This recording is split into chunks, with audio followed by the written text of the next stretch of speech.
Some of you may not know, but many students in the U.S. that live in poverty and wealthy communities have a gap of achievement. With that gap of achievement, the students are missing so much in the curriculum and in their education that a lot of people are not seeing, especially, as parents or something that's outside the school system.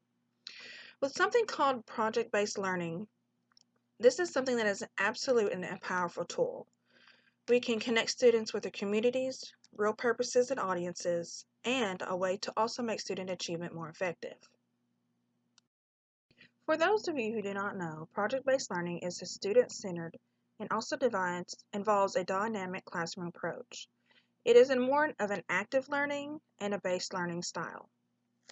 With something called project-based meaning, project approach to literacy and civic engagement. So,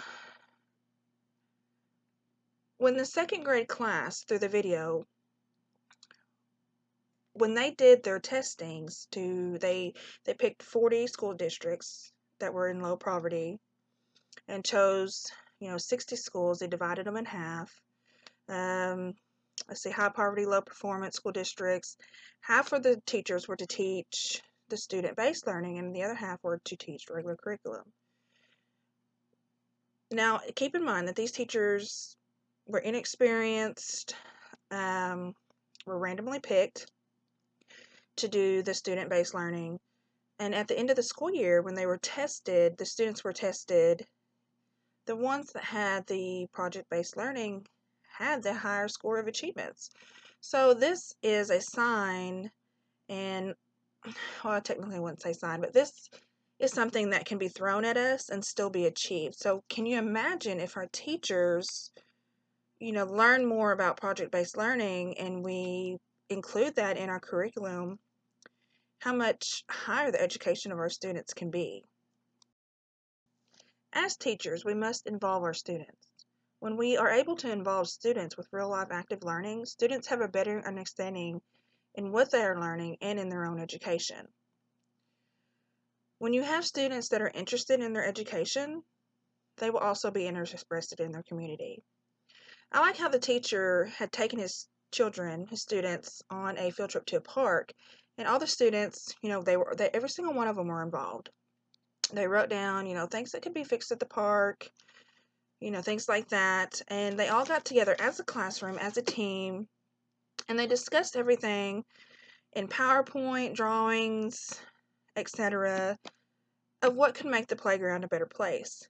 To me, this is involving the students in not just education, but also in their community. So it makes them feel important and that their opinion matters. And that is one of, I don't know how to express that, but when students feel important in not just their school district or at home, but in their community, they strive to and want to be better learners. And this is what I love about project-based learning. Project-based learning gives children of all ages a status of diversity, to be able to have the opportunity to be able to have a voice, to be heard. This is what a lot of our students want. They're normally not allowed to be heard, and it's just not, with just homework or whatever they're struggling with. I mean, it's just in general.